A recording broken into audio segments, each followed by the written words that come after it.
Hello everyone, and welcome to another GIS lecture video. And in this lecture video, I want to introduce the concepts for this week's module.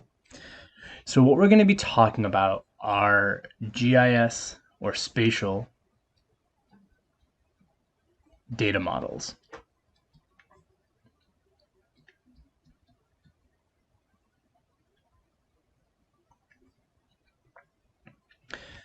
Now, at the onset, I want to say that there are many different implementations in terms of specific ways of coding things for the different spatial data models, and there are really actually quite a few spatial data models. But what we're going to focus on in this module are really the two biggest and most widely used spatial data models that you're going to see time and time again as you progress through a career in GIS. So what we're going to talk about is we're going to talk about vector data, or the vector model. And within the vector model, we're going to talk about the three types of vector data.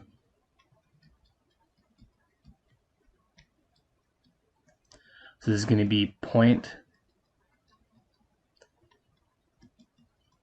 line, and polygon. We're going to talk about the components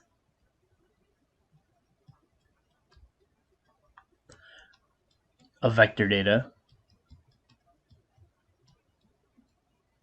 So this is going to be the geometry, the attribute table,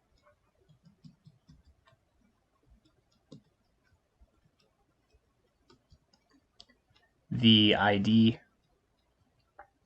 and then we'll talk about something called topology, which is not necessarily found in every vector data, but most vector data are going to have some form of topology. And then I want to talk about the difference between a multi-part versus single part vector data, and what that means and why you might use one versus the other. Then I also want to talk about this idea of the raster model.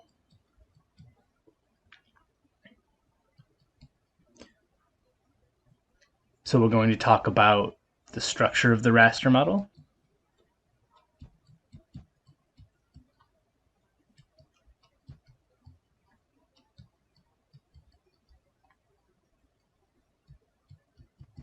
so how is it laid out as opposed to the vector model. I want to talk about something called spatial resolution,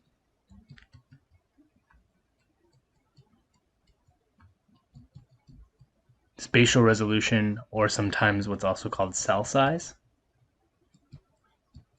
what that is and sort of how you make that decision, or if you can't make that decision for yourself, what decisions you might make relative to finding raster data with a specific resolution.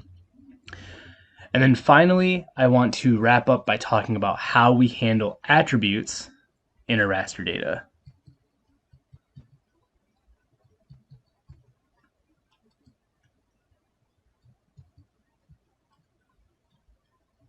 Right? How we take this structure and how we actually store information in it. And then I want to wrap up this discussion by talking about two other things.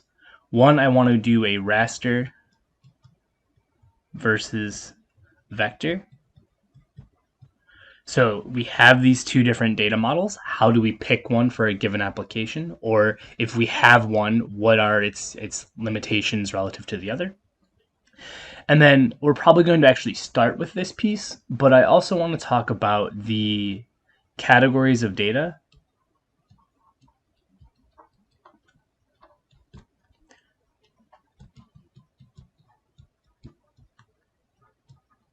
The categories of attribute data. So in specific, if you've never had this discussion before, I want to talk about the difference between qualitative and quantitative.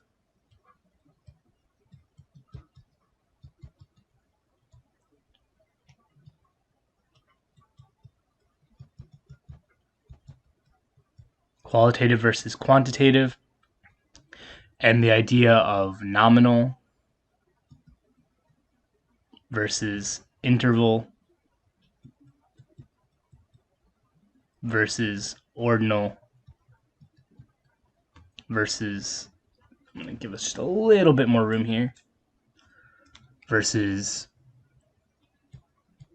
ratio.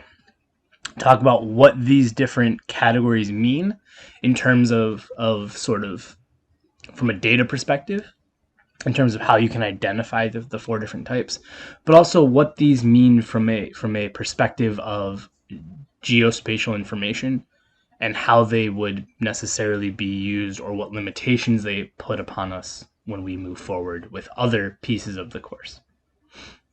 So again, just as a recap, we're going to talk about the vector model, the raster model, compare the two, and then talk about the different types of data. So hopefully this all makes sense. And again, don't feel like you have to know all of this now. We're going to spend quite a few videos on each of these individual pieces. So hopefully that makes sense. And as always, if you have any questions, please reach out. Thank you.